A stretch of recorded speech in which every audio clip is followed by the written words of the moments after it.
Hello, everybody, and welcome to Non-Sequitur News for October 28th, 2024. It's Season 3, Episode 302.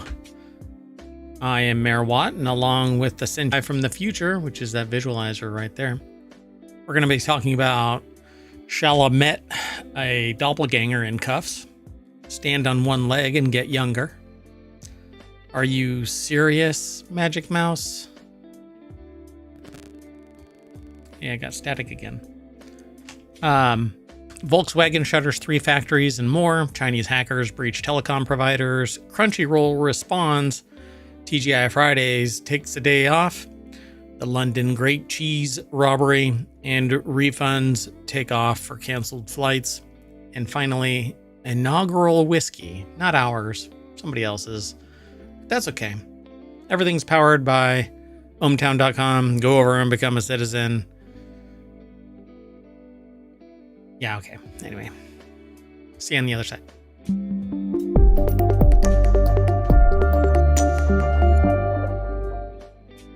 Hello, Sentient AI. Oh. Hello, Mayor Watt. I have my twinkly lights going in the background as well. So, yeah, I saw little speckles. Yeah, it just kind of cascades a little bit. Sometimes I have a green screen back there.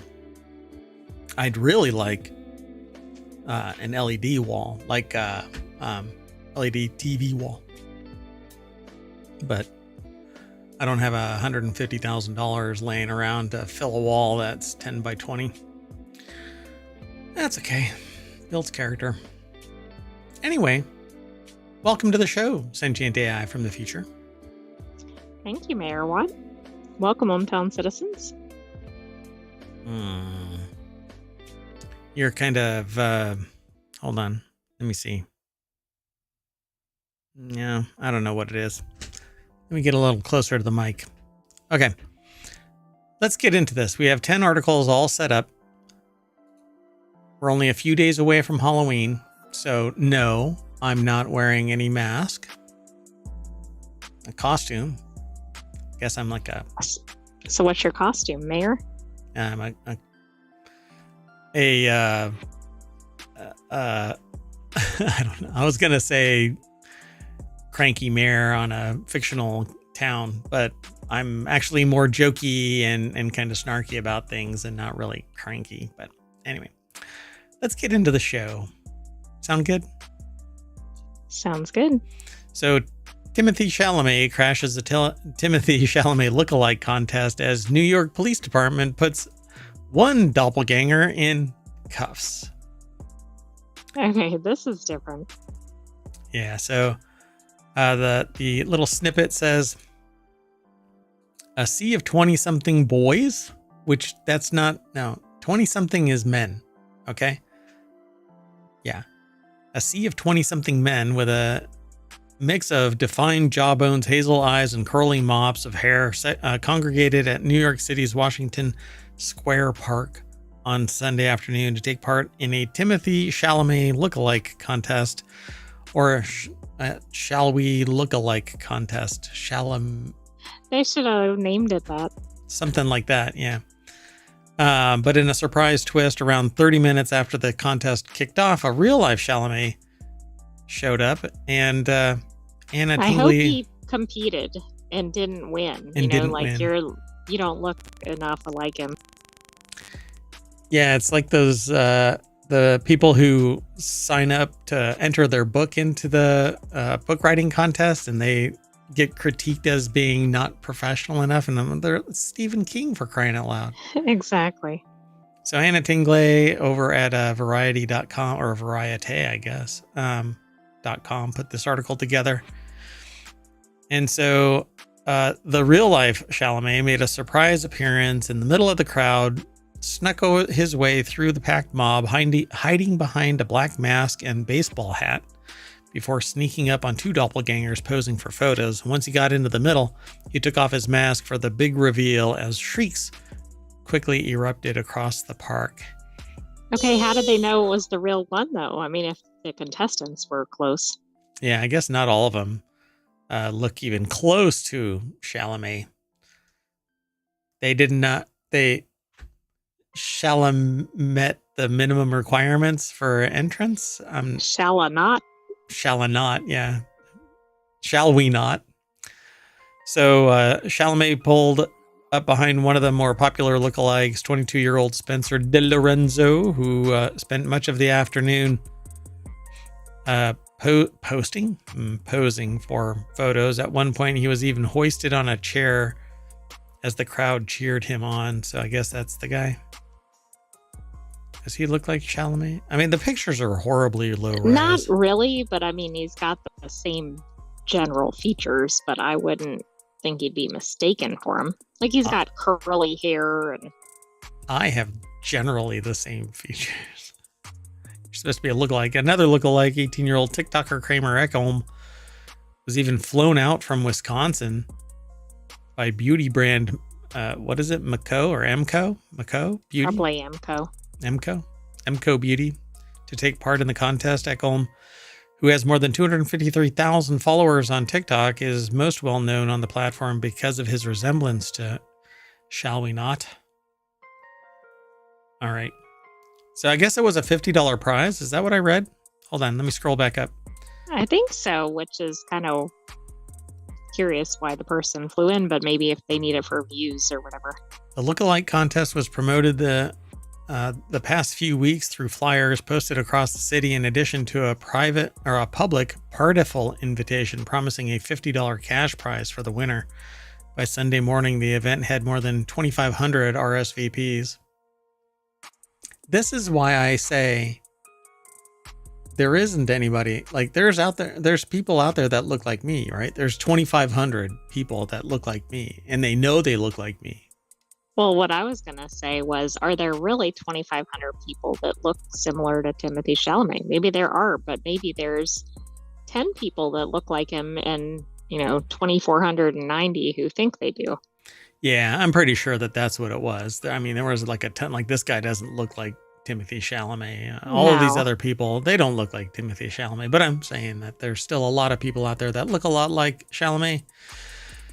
Hey, if you want to get all of the links that we are talking about today, you can hit !NSN in the chat over on Twitch. On YouTube, it will eventually be part of the show notes. And then I've been falling behind on Patreon and stuff, so I've got to post everything over there. And the Discord. Got to keep up. Yep. Ever onward. You know what? Ever onward. The next article is over in Technology Today. How long can you stand on one leg? According to the Mayo Clinic, it could reveal your true age. Now, so does that mean flamingos are really young or really old? Forever young. Yeah, they are. So Mayo Clinic put this article together. They could have chosen any other angle. SciTechDaily.com put this article together. I just have an aversion to... Why not just show like a person in profile with one leg up or something? One leg up, yeah. Or from a distance. Man, just sticking their feet right in my face. Yeah. Anyway, standing on one leg is a more accurate measure of aging than strength or gait, according to the Mayo Clinic research. Balance declines more rapidly with age, especially on the non-dominant leg, and poor balance can lead to falls. So good balance, muscle strength, and efficient gait contribute to people's independence and well-being as they age. How these factors change and at what rate we can use to help clinicians develop programs to ensure healthy aging. Individually, people can train their balance without special equipment and work on maintaining it over time. So you can do this balancing on one leg kind of a thing, but it's harder to develop it aggressively. And so what you really need to do is go over to Amazon and buy these like half peanut things. They're like balance peanuts. Is it kind of like a Bosu ball or no? You know what? Don't be throwing that kind of language at me. I don't even know what that is. I don't either. Yes. But it's a peanut. I wasn't sure if it was the same thing. So they call it a peanut Bosu, or a peanut ball. And basically it's two Bosu balls that are kind of stitched together. And you can walk back and forth across the two, and it builds up the muscles and stretches the tendons and forces you to learn balance grasshopper. And yeah, I've always thought that it's been really important for those who become aware that they're losing their balance, or situational awareness in general. So I know from my experience that I can do like jumping jacks on one leg. And are you going to demonstrate though? No. But mainly because I have a green screen that's going to clip the top of my head if I stand up and go back there. Maybe not. I don't know. We'll try it. I'll try it some other time. But and so you really should use a balance ball. You should sit on a balance ball and roll back and forth, and that helps you out. And then use this Bosu or a peanut, half peanut. And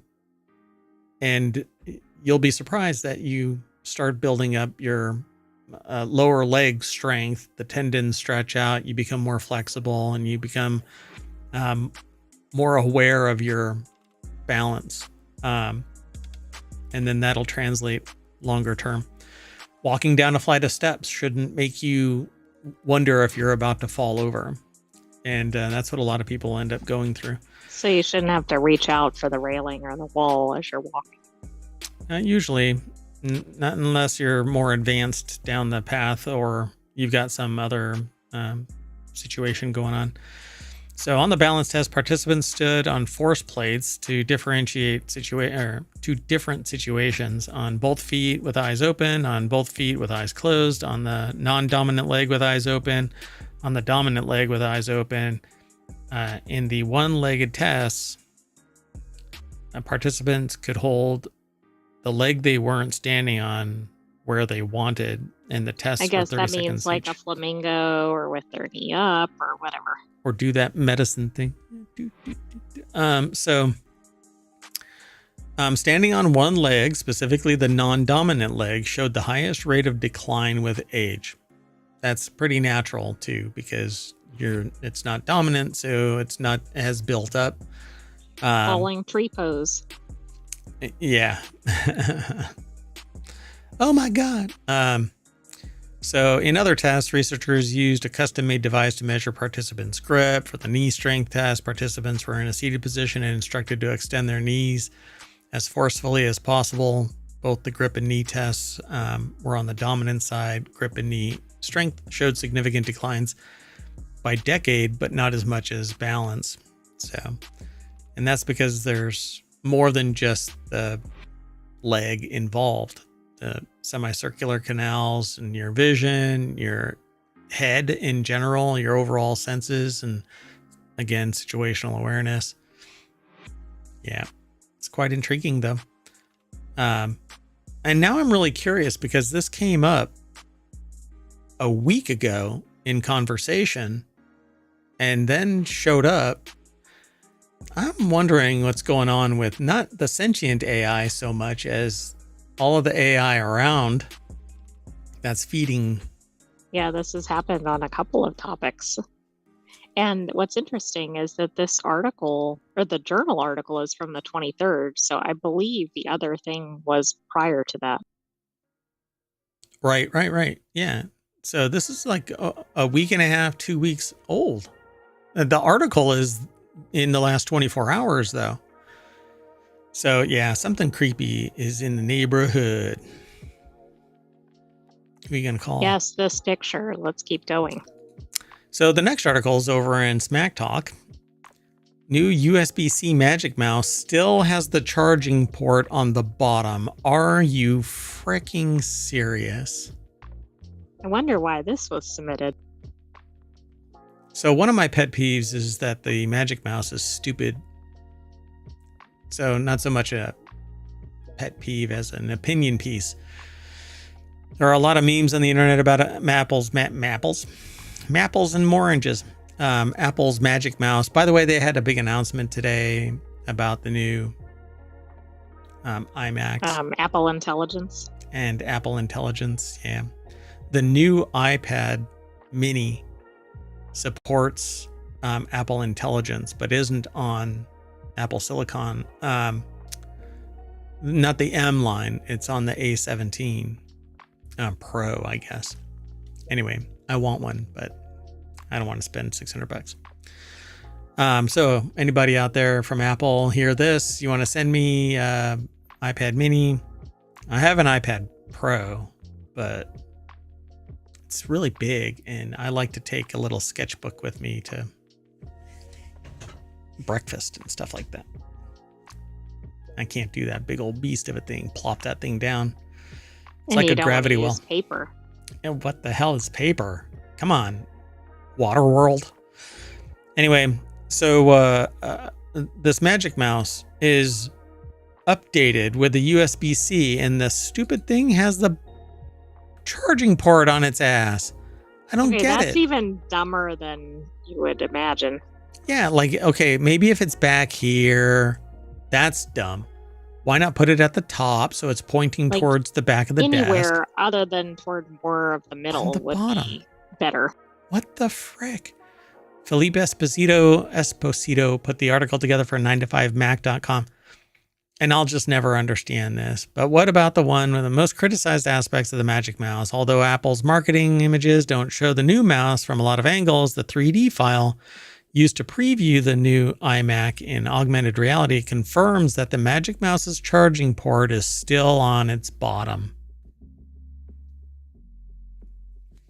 Why? So stupid. So the new USB-C Magic Mouse is $79 on its website, and there's a black version for $99, even though they have the exact same hardware. But that's not that hard to imagine. There's maybe the black one has higher quality control and processes to keep it, evenly black, whereas other colors don't have this problem. But anyway. Oh, maybe it's Vanta black or something. No. But so instead, all they did was swap out the USB from Lightning to USB-C. But why not fix the thing that people really want fixed? Because they don't want people using a mouse. That's the only thing I can think of. Unless it has... Do you think somebody in marketing is like, we'll keep making this so annoying that they're going to all switch away from this? Yeah, it's how I got out of painting the house. If I screw up just enough to drive everyone nuts, then I'll be asked not to paint. Yeah. Now I'm waiting for somebody else to do that kind of stuff. Sorry, man. I guess I'm just not that good at it. I guess I just won't be able. Anyway, let's move on. The next article is over in Hatch Ideas. That's all about business transformation, strategic management, intellectual property, things like that. Helping your business out. So Volkswagen to shut down 3 factories, axe jobs, and cut pay by 10%, says union. German lawmaker, the German car maker, Volkswagen, is firing some Volks. Yes, Volks. Apparently lots of Volks. Giving them the Volkswagen. You can get into your wagon and get the flock out of here, Volks. Well, I think the worst part is the pay cut. Yeah, so hold on a second. I'm doing it live, folks.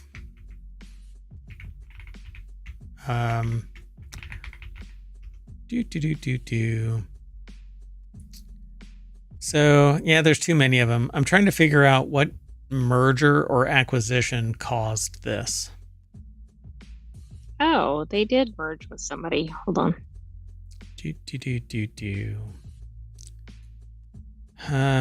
Yeah, that was a long time ago. That was 2011, Porsche. Yeah, I don't know. Audi, Bentley, Lamborghini, Ducati. So Rivian is in the mix, but that hasn't happened. Yeah, well, that probably won't happen. Or they're firing people to trim the fat so that they can go and get Rivian. Well, I don't know if it happened, but this was going to be like a $4 billion investment in Rivian. Wow. So the German car maker Volkswagen is planning to shut at least 3 factories in its home country, lay off thousands of workers, cut pay by 10%, according to the company's union. The deeper than expected cuts come as the company faces weak sales and slow expansion in the EV sector amid tough competition from Chinese manufacturers. But you know what? I bet you the CEO and the major investors The rest of are the C-suite. making some serious change each year. Deborah Cole in Berlin and Jasper Jolly put the article together for theguardian.com. Deck statement says German car maker warns of stagnation in the European sector amid news of deeper than expected action. And maybe it's because the whole world is being fiscally molested at a constant rate where you reach into your pocket and somebody else already has their hand in your pocket. And it's at the supply side. Again, I need to do this. I keep talking about it, but I don't have the time to go and do this. I need to hunt something down. Need to start at a topic and just drill all the way down to the supply side so I can ask the supplier, hey, you're supplying these, raw onions. So why are you raising your rates? Why are you charging your first sale, right? And this is the producer price index, by the way. Okay. But what you'll find out is that the producer price index is actually declining, but the consumer price index is not. At least Which is interesting. And I was surprised that you chose raw onions. Oh, that was intentional. Because it makes you cry. And then if you get the wrong batch, it makes you sick, want to throw up. Anyway, so Volkswagen is going to let all of these people down. But I really doubt at the executive suite, it's really going to be up there getting fired. The Works Council said the factory in the northern city of Osnabrück in Lower Saxony, which recently lost a major contract with Porsche, VW's subsidiary, which I don't know how that works, lost a major contract Doesn't with Porsche. that seem like it's going in the wrong direction? It's VW's subsidiary. You put it wherever you think the best gig is. If they produce a superior product at that plant, anyway, was threatened with closure. However, that could prove politically contentious as Lower Saxony's government is Volkswagen's second largest shareholder with 20% of voting rights. The state's leader, Stefan Weil, last month said plant closures should not be under consideration. So again, it's the vote. Yeah, that's fascinating to me. Yeah. Real-time pay cuts, real terms pay cuts could amount to as much as 18% after a 2-year pay freeze. The Works Council said all German VW plants are affected by these plans. None is safe. I'd like to see the paychecks for all of the executives. I'd also like to know if a few executives step down, how many jobs that would save. Yeah, exactly. So the company, which operates 10 sites in Germany under the VW brand, sent shockwaves through the country in September with an announcement that it was considering the closure of factories in Germany for the first time in its history. To return to competitiveness, it said it would abolish its 30-year-old employment protection agreement as part of an attempt to save about 10 billion euro.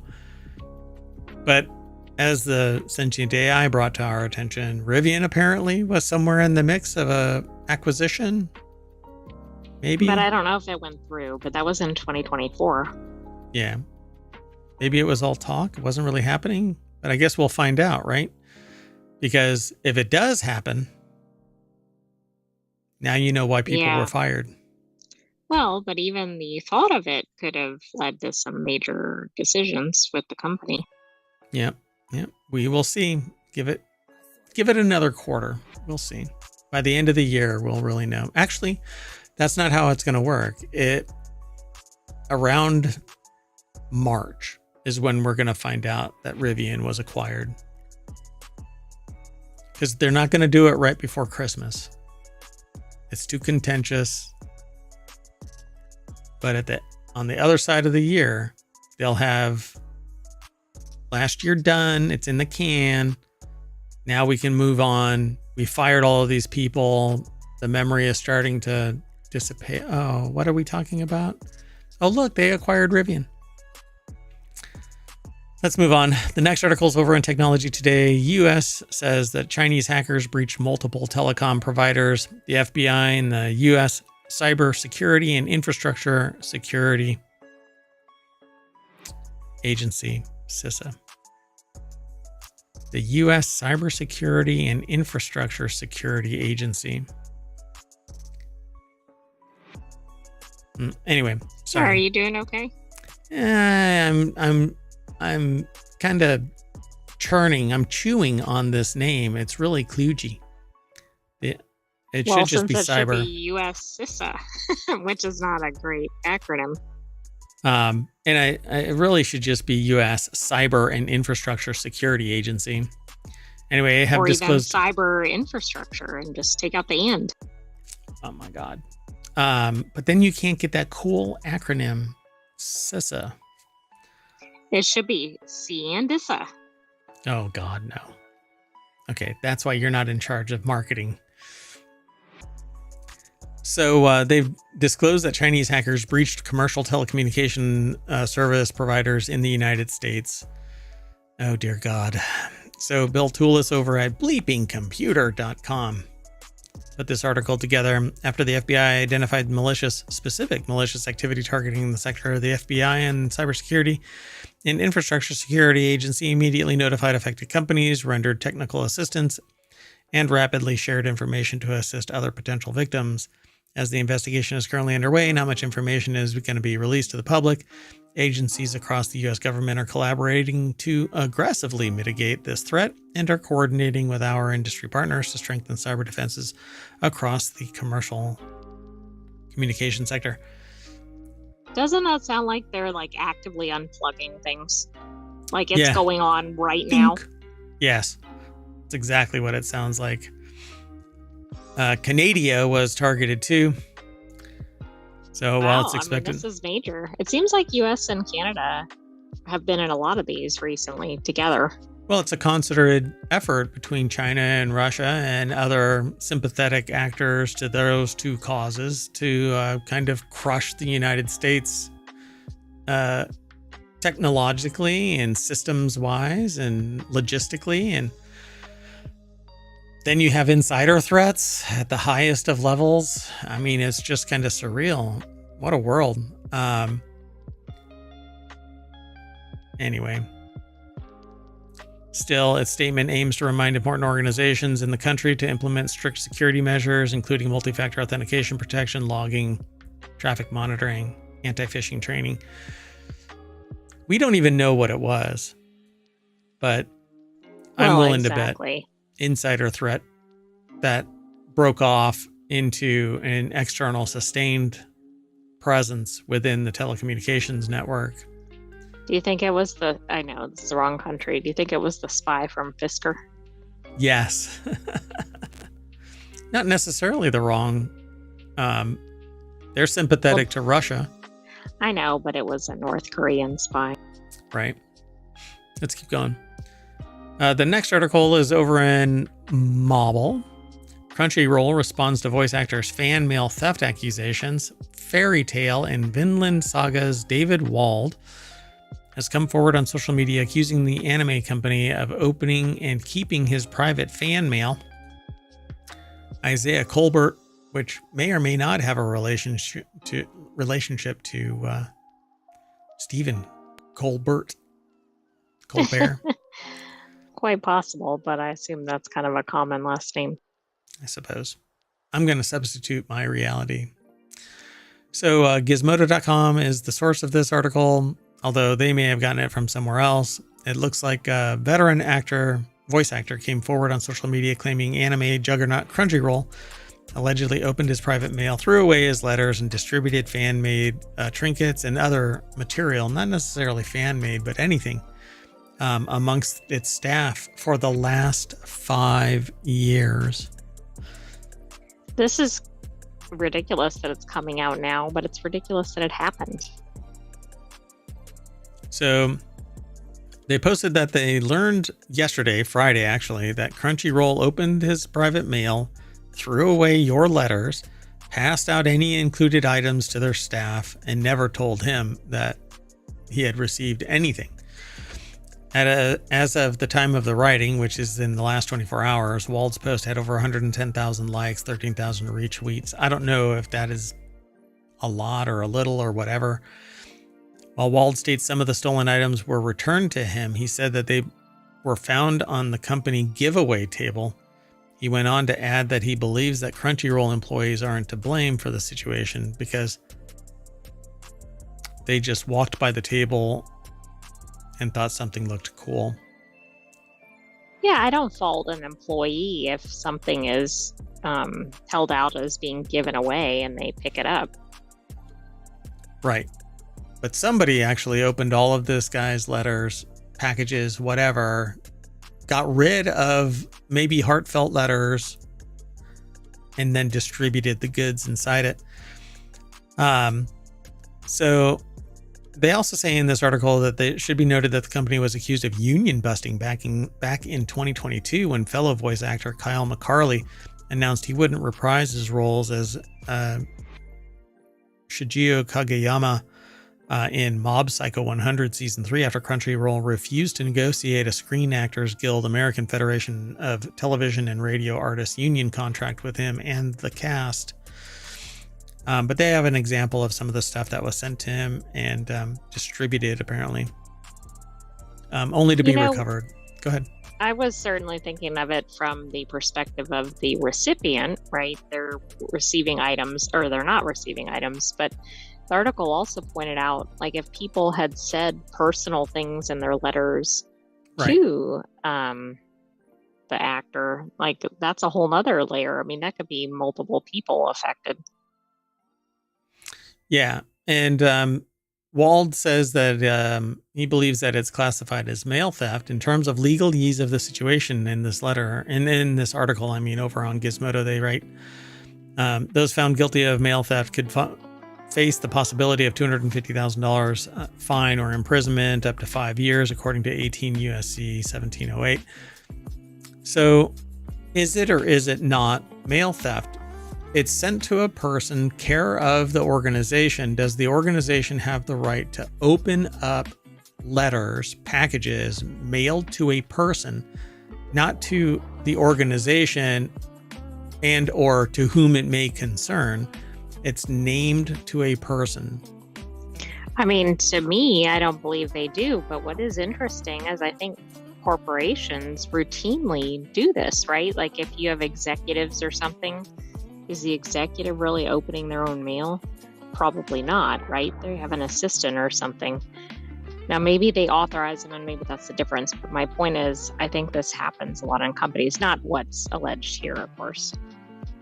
So I can tell you from experience that I have never been, but I'm not, the CEO of a Fortune 100 company, but I have worked with large corporations and small businesses, and in no instance have I ever been asked, is it okay to open your mail? It's always been delivered to my desk. It's been delivered to my mailbox, sealed up as the day that it was sent. What is mail? Yeah. And now it's email. But email is an interesting one because email actually isn't protected by federal government because it's not sealed and then transported. But it's not delivered by federal government, right? Yep. And so like UPS and FedEx and stuff like that, packages, they're not protected by federal government. It's basically just a delivery service. And so technically somebody else could open that package, although it's supposed to go to the destined recipient, right? But regular USPS mail, that's federally protected. Only the recipient is supposed to receive it. So this in turn led fans to flood Crunchyroll's social media posts with links to Wald's tweets asking if they would address the situation. And they write in an October 26th email, Crunchyroll provided a comment to IO9, which is another point that this source that this was talking about was Wald's accusation saying that it's investigating the matter. Anime fans have a special connection with dub voice talent, which, why don't you call them voice actors? Well, that plays into other points in the article that they're basically being treated as kind of expendable. Wild. And that I mean, that's emotional my own phrase, but right. That minimalizing their real impact. And that emotional expression is important in fueling more love of anime content. We are currently investigating the matter regarding the allegation of undelivered fan mail to a voice actor. Crunchyroll wrote in its reply, "We respect the privacy of all of our voice actors and do not intentionally open mail or packages not intended for Crunchyroll. Any fan should be sent directly to talent and their management." Interesting. Okay, but if that's the case, why would they open all of them, right? Like they should be contacting them and saying, "Hey, reroute this stuff," or whatever. Well, what's worse though is that if you're trying to build a connection between your voice talent and your customers, then you need to make it known where they send stuff to. Otherwise, it's going to have to be this secondhand resource. And then the company, Crunchyroll, would be pissed off that fans are sending stuff directly to the voice talent and or the management and riffing off of the provenance of Crunchyroll, right? Because I've seen that too. You can't personally benefit from your position as part of your contract, but people will send stuff regardless. Yeah. I think Crunchyroll is wrong in this. If they're actually opening it, whoever it is needs to have easily put them on a PIP, whatever it is. You need to change your performance, if not get fired. I think they're going to get prosecuted. And it's interesting that it persisted for 5 years until this person realized what was going on. I want to know how it came out. Like, I'm wondering if somebody was like, "Hey, did you get the cool whatever I sent you?" But how could it not happen for 5 years and then to get discovered? Right, that doesn't make any sense. Yeah. Maybe they were getting things through some other location and they didn't realize things weren't. I don't know. It's very interesting. Yeah. All right, let's keep going. The next article is over on the Mobile channel. TGI Fridays faces looming bankruptcy, shuts down 1 in 4 restaurants. I cannot remember a time that I've been in a TGI Fridays. I think I lost a bet once in a long trip. That kind of explains why they're closing down a lot of them. So things don't appear to be going great for TGI Fridays. Amid bankruptcy rumors, the long-running restaurant chain closed a big chunk of its TGI Fridays this week. Nearly 50 locations permanently closed, representing nearly 1/4 of all of the company's restaurants, according to CNN. The closures were primarily in California, New York, and New Jersey. I suspect they're closing in California because California is losing thousands of residents. Oh, really? Interesting. There were 270 TGI Friday locations at the start of 2024. Now there's 164.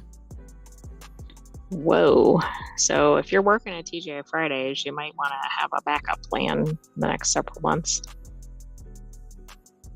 That's 1 in 3, not 1 in 4, isn't it? Well, this makes it sound like there's multiple rounds of closures, right? Yeah, so apparently bankruptcy is looming. But what's interesting about this is that I know from experience, I'll just say anecdote and stories that I was told that it's basically line cooks that are in TGI Fridays. And so like you don't get anything beyond just kind of like there's no customization, there's no nothing. It's not like a chef is in there inventing something or tinkering with it. And in all honesty, though, I think that there are chefs in there, but they're forced to cook the line cook style of fare. And so it's like a gig, and the career is you're going to be moving on. And so I'm willing to bet that there's probably a talent drain. They move on to something bigger and better. The quality suffers. And every institution that I've ever been to, it's always started out peak performance and golden. I mean, things are flavorful and rich, and the experience is great, and customer service is wonderful. And then it just starts nosediving. And when money starts becoming an issue where bankruptcy is on the line, you have the worst service, you have the worst entry, you have the worst seats. The food is kind of like a rubber rag that you're chewing on. And the atmosphere in and of itself, either the music is too loud or it's something that you don't even want to ever listen to. It's not like just common background music, and bad attitudes all around and stuff like that. I bet you if I went into the nearest TGI Fridays, I'd walk out regretting it right now. Maybe you should test it and report back. Oof. Okay, I'll do that. So Kyle Filippi over at Vice.com put the article together. Deck statement says TGI Fridays appears to be the latest victim of America's casual dining crisis, closing restaurants and amid reports of looming bankruptcy.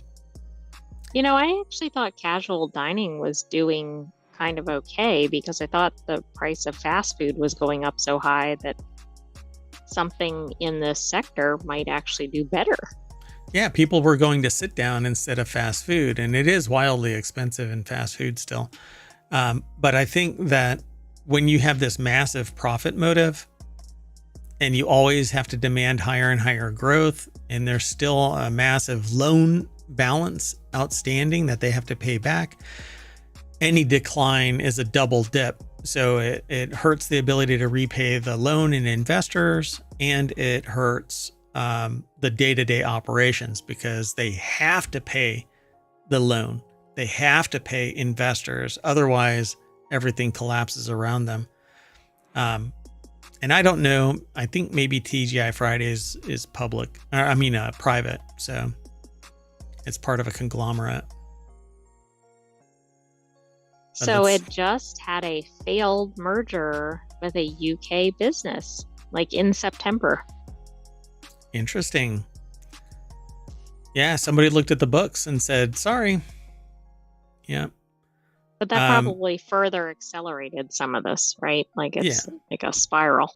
Yeah, because you're untouchable. If you fail to merge, that means that nobody really wants you and you're heading out. And I can catch all of you. You're going to go bankrupt and I can buy you at a discount. Because all it really does is protect a smaller amount of the assets that the company is worth when it does close. It restructures and everybody kind of puts their tail between their legs and says, okay, you have more time to pay us back. Because you can't get money from a company that's gone. So that's what bankruptcy is all about. So TGI Fridays was founded in 1959 with its first location in the Big Apple, the Fighting Apple. Reports on the company's dire finances cited rising food costs, customers' preference for faster, cheaper food, and still lingering effects of COVID-19 closures. Red Lobster is another example of a once popular chain having to file for bankruptcy this year, but that it was a concerted effort to almost destroy Red Lobster. Which it is a fascinating read. I won't be able to get into it here, but it's one of those things that I need to just like put a pin in it and come back and talk to everybody like over a series of discussion points. Because the thing with Red Lobster is almost international conspiracy level, like grassy knoll style. Yeah, woo. Yep. What? Oh. No, you're supposed to do your I can't. Conspiracy theory ASMR. Conspiracy theory. All right, let's keep going. The next article is over in the Mobile Channel. London Great Cheese Robbery scams $400,000 in high-end cheddar. So that's a lot of cheddar. If you're listening in the podcast, this is not the great you're thinking of. No, this is the great as in grated cheese. So on Instagram, the British celebrity chef Jamie Oliver detailed a mysterious cheese robbery that pocketed nearly $400,000 worth of cheese from Neal's Yard Dairy, an artisanal cheese seller in London, a crime that he says could create a significant gap in the artisanal cheese market. And that's a no gooda. Oh my, there's going to be a lot of cheese puns, I think. Yeah, it's going to get a little cheesy in here. Yeah. So they actually say not Gouda in the article, but Right, that's not even Mayor Watt. I suspect these are going to be sprinkled throughout here. So they water this whole thing down with Oliver, a TV star known as the Naked Chef, for his stripped-down approach to cooking, captioned the post, "The Great Cheese Robbery." You know what? I thought he was the Naked Chef because all he did was cook in a thong. I think that might be dangerous. That's all I do. I cook in a gold thong. I say, it's dinner time, everybody, and everybody runs. But I will stand there and I will cook my heart out in nothing but a gold thong. Yes. I have been visited by the EPA. It's so horrible in the kitchen. Oh, I thought you were going to say OSHA or something. OSHA has just they've put a sign on the mayoral mansion saying "Do not enter, not safe for living." Anyway, Sammy Caramella over at Vice.com put this article together. Yeah, a ton of premium cheddar, worth a whole lot of cheddar. This is pretty amazing. $400,000 worth of cheese from Neal's Yard Dairy. Wow, that seems like a lot of cheese. Watch, it's like one wheel of cheese. Yeah, really. A staggering 22 tons of premium cheddar have vanished, leaving the cheese world reeling. Rolling even. Is this going to be like a cheddar shortage now? That's what he says. Maybe in the region. As the world's most consumed type of cheese, cheddar's theft affects Neal's Yard Dairy's exports to 20 countries. Man, that's like Chris's. Isn't there another layer to that now? Because they got hired again, or they got acqui-hired again. Oh, I don't know. Yeah, I don't know. Is it Ruth's Chris still? Hold on.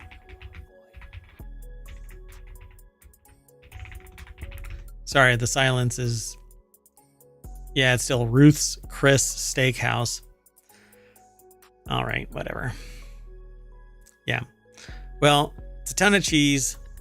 20 countries are supposed to be the recipients of this cheese. The company is working with police to solve the case and calls to the public for information. Cheese enthusiasts. So if you're really into cheese and you're very knowledgeable and you get certified, you're a cheesemonger. But if you are a person who really, really likes to eat cheese and you kind of go like around it, then you're a cheese mongrel. Oh, right. Yeah. So somebody abducted all of this cheese or absconded it. It's not a flavor. So as enticing as it might be to purchase cheaper cheese, you might want to steer clear of those scammer sales and report anything suspicious. So if you see cheese that is suspiciously low price, then contact the authorities because it might be part of this, because they're going to have to offload it or store it somewhere. That's a lot of cheese, right? Watch out for any suspicious cheese rolling contests. Yep. If you find somebody that's hunched over, barely able to walk, and they open up their jacket and their lining is and a massive bunch of wheels come rolling out. I've got cheddar and I've got cheddar. Hey, I heard you have some cheddar, man. Can you set me up? I'm really hurting. Come on. The first wheel is free. Moving on. The next article is over in Non Sequitur News. Now you can get an automatic refund if your flight is delayed or canceled, because airlines must now provide automatic refunds when flights are delayed or canceled. It's not going to help you get a flight. It's only taken how many decades for this to happen? The entire existence of mankind. New regulations announced in April and enacted in October mean passengers can get automatic refunds on delayed bags. Previously, airlines set their own policies about when passengers were eligible for refunds. Airlines are now required to provide passengers with prompt automatic refunds when their flights are delayed or canceled under a new rule from the Department of Transportation. Yeah, they're really fast on taking my freaking money, but they're not fast on giving it back. In fact, they go, oh, sorry, no, nature. Haha, force majeure. You're shit out of luck there, buddy. Go find a hotel. We're not even going to get you hooked up with another flight. Huh? Right. You're going to have to pay for that. And then, oh, by the way, your bags may or may not be with you and blah, blah, blah. Yeah. Grace Dean, Tom Carter over at Business Insider put the article together. There's no deck statement, but there's some takeaways. The deck statement pretty much is what I actually the takeaways are what I said earlier. Under the DOT regulations, passengers can get a full refund or a refund if their flight is canceled or significantly changed and they don't accept alternative transportation or travel credits offered. This includes domestic flights delayed by more than 3 hours and international flights delayed by more than 6. Doesn't help you get a flight though, so you have to wait until they facilitate getting a flight. Everything okay over there? Yes, it is. Okay. So significant changes that make a passenger eligible for a refund include a change in the departure or arrival airport, an increase in the number of connections, and being downgraded to a lower traveling class. So for me, from bulk mail to steerage, holding on to a tire. You got to watch out. New regulations will come as a relief to passengers hit by unforeseen severe delays, such as the one on Friday when airports across the globe were plunged into chaos by a global IT outage. Didn't even know about that on Friday. Did you? No. How did we miss that? There must have been something else in the news that was getting our attention. You'd think that would have been all over the headlines. So, yeah, previously airlines had set their own standards. All right. Well, now you're just going to get, like a text message that says you've been refunded while you're sitting there waiting for your flight to show up. Oh. Right. And then you're like, oh, that's not good news. Yeah, really. It's instant. And then you get informed that your flight was canceled. Here's your money. Bye. So the DOT got more than 102,000 complaints from airlines customers in total in 2020. Nearly 90,000 were related to refunds. That's, I mean, that's a lot of refunds. And then I kind of go, okay, what's going to happen now with the airfares? Boop. Price is going to go up because they had to actually spend some of their money to make the system actually reverse the money into somebody else's pocket instead of being really fast taking it. I mean, they were extremely fast taking the money. But let's go on to our last article. This last article is over in Distillerist. Wild Atlantic Distillery announces an inaugural whiskey. Northern Ireland-based Wild Atlantic Distillery will launch its inaugural whiskey expression, which is the spirit itself, the Islandman. 1921 this December. It'll be released on December 21st, marking the first time since 1921 that whiskey has been made in County Tyrone and Derry, with the brand hoping to revive the proud history of Irish whiskey distillation in the two counties, the Wild Atlantic Distillery and Aggregated. Yeah, Aggregated. Yeah. Maybe? You sure about that? Yeah. No. County Tyrone opened in 2019 and has been producing gin and vodka. Drawing from its inaugural cask 001, the distillery plans to produce around 380 bottles of its first whiskey. The whiskey was distilled at the distillery and laid down on 21 December 2021, reaching the 3-year mark this December on disgorging. So once they actually bottle it all, they'll know how many. But Ooh. So Miona Madsen over at thespiritsbusiness.com put this article together. And I won't go through the whole thing. They say that the distillery is offering 188 casks to private investors. They don't know exactly. They haven't disclosed, I should say, what the ABV and the price of the limited edition whiskey will be, but it's a 3-year whiskey. And right, which isn't a long period of time, right? But there is a lottery to try to get a bottle. Yeah, so I don't know if they'll allow me to enter that, but so it's kind of interesting. And yeah, 3 years is kind of young. If I were them, well, yeah, and they're pulling it from their very first. So maybe the next one is going to be even longer. I don't know. 3 and go ahead. Well, and I also noticed that their name is after, or the release's name is named after when the last distillery closed. So there must have been quite a long gap in this region, or maybe in the country as a whole. In the region, yeah, they're trying to draw it back to the 2 counties that basically stopped in, I think, 1921, right? Yeah, that's right. And I think this whole region is called the Wild Atlantic Way. I think that's where Galway is, which is one of the major cities in Ireland. Gotcha.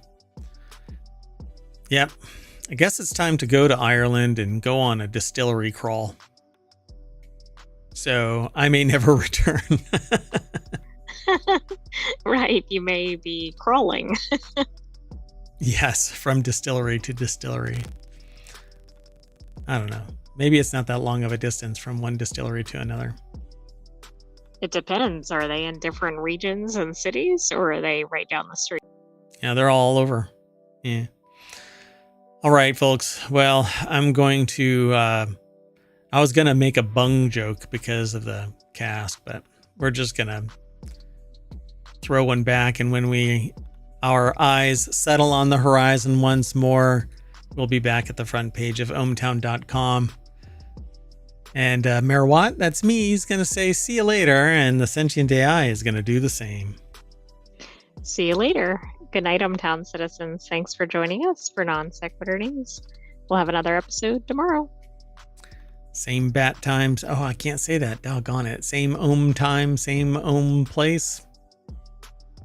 Ohm on the range. You can say ohm channel.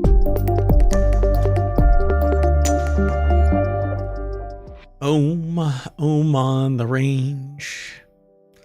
Or the taser. No, I